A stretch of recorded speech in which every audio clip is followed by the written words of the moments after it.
আজকের আমরা সপ্তম শ্রেণীর ইতিহাসের তৃতীয় অধ্যায় থেকে বেশ কিছু গুরুত্বপূর্ণ 2, 3 এবং 5 নম্বরের প্রশ্ন দেখে নেব। এর আগে প্রথম এবং দ্বিতীয় অধ্যায়ের উপরে গুরুত্বপূর্ণ ছোট প্রশ্ন এবং বড় প্রশ্ন দেওয়া আছে, তোমরা দেখে নিতে পারো, লিঙ্ক ডেসক্রিপশানে দেওয়া থাকবে। চলো শুরু করা যাক। প্রথমে আমরা কিছু 2 নম্বরের প্রশ্ন দেখে নেব। প্রথম প্রশ্ন আছে, দেখো, ব্রহ্মদেয় ব্যবস্থা বলতে কি বোঝায়? দ্বিতীয়, বেদুইন কাদের বলে? নেক্সট, উড় ও নাড়ু কি? এদের কাজ লেখো। পরের প্রশ্ন, সিদ্ধাচার্য কাদের বলা হতো? 2 জন সিদ্ধাচার্যের নাম লেখো। পরের প্রশ্ন, চর্যাপদ কি? নেক্সট, চক্রপ্রাণী দত্ত সম্পর্কে লেখো। পরের প্রশ্ন, দীপঙ্কর শ্রীজ্ঞান কে ছিলেন? নেক্সট, খিলাফত কি? এবং লাস্ট প্রশ্ন 2 নম্বরের, খলিফা কাদের বলা হয়? এই যে প্রশ্নগুলো 2 নম্বরের জন্য দিলাম, প্রশ্নগুলো খুব ইম্পর্টেন্ট, প্রত্যেকটা প্রশ্নই তোমরা খুব ভালোভাবে দেখে যাবে। তার মধ্যে চর্যাপদ কি, ব্রহ্মদেয় ব্যবস্থা বলতে কি বোঝো, সিদ্ধাচার্য কাদের বলা হতো, উড় ও নাড়ু কি, এইগুলো কিন্তু এদের কাজ লেখো, খিলাফত, এগুলো কিন্তু খুব ভালোভাবে তোমরা 2 নম্বরের জন্য দেখে যাবে। নেক্সট দেখো, এই অধ্যায়ের ওপরে 3টে টিকা দিয়েছি। টিকাগুলো 3 নম্বরেও আসতে পারে, 5 নম্বরেও দিতে পারে। প্রথম আছে, দেখো, নালন্দা মহাবিহার, দ্বিতীয় বিক্রমশীল মহাবিহার এবং তৃতীয় রামচরিত কাব্য। 3টে টিকা তোমরা ভীষণ ভালোভাবে করে যাবে, 3 কিংবা 5 নম্বরে দিতে পারে।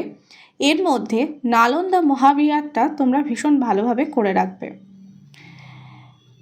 পরের প্রশ্ন দেখো, আমি কিছু প্রশ্ন নিয়ে আলোচনা করেছি, এর আগে আমি কিছু টিকা নিয়ে আলোচনা করলাম। এখন আমি কিছু প্রশ্ন দিচ্ছি যেগুলো 3এও দিতে পারে, 5এও দিতে পারে। ক্লাসটা দিতে অনেকটাই দেরি হয়ে গেল, তার জন্য আমি দুঃখিত। আশা করি তোমাদের সিলেবাস কমপ্লিট এবং পরীক্ষার জন্য তোমাদের সমস্ত প্রশ্ন উত্তর খুব ভালোভাবে হয়ে আছে। যেগুলো আমি ইম্পর্টেন্ট বলছি সেগুলো পরীক্ষা দিতে যাওয়ার আগে অন্তত একটু ভালো করে দেখে যেও, আশা করি তোমরা কমন পাবে। চলো শুরু করা যাক। প্রথম প্রশ্ন আছে, দেখো, গজনী সুলতান মাহমুদের সম্পর্কে লেখো। এটা খুব ভালোভাবে করবে। নেক্সট, পাল সেন যুগে বাংলার অর্থনীতি সম্পর্কে লেখো। এটাও ভীষণ ভালোভাবে করবে। পরের প্রশ্ন, ভারতের সামন্ত ব্যবস্থা সম্পর্কে লেখো। যদি এটা আসে তো 3এই দেবে। নেক্সট, পাল ও সেন যুগে বাংলার বাণিজ্য ও কৃষি সমাজ সম্পর্কে লেখো। এই অধ্যায় থেকে 2 নম্বর, 3 নম্বর এবং 5 নম্বরে যে প্রশ্নগুলো দিয়েছি প্রত্যেকটা প্রশ্ন খুব ইম্পর্টেন্ট। তার মধ্যে যেগুলো আমি বেশি ভালো করে করতে বললাম সেগুলো একটু ভালোভাবে দেখে যেও, কারণ সেগুলোর মধ্যে থেকে আসার চান্সটা বেশি। আরেকটা কথা বলে দিই, 3 এবং 5 নম্বরে এই অধ্যায় থেকে টিকা হিসাবে দেওয়ার চান্সটা বেশি। এই যে 3টে টিকা, এই 3টে টিকায় তোমরা এই অধ্যায় থেকে বড় প্রশ্ন হিসেবে 3 এবং 5 নম্বরের জন্য ভীষণ ভালোভাবে করে যাবে। এই প্রশ্নগুলো না পেলেও তোমরা কিন্তু টিকার মধ্যে একটা কি দুটো কমন পেয়ে যাবে।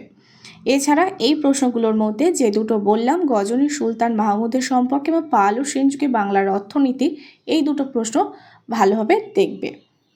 তার সাথে 3টে টিকা, এই কটা যদি এই অধ্যায় থেকে দেখো তো বড় প্রশ্ন তোমরা কমন পেয়ে যাবে। তো ক্লাসটা বন্ধুর সাথে অবশ্যই শেয়ার করে দিও।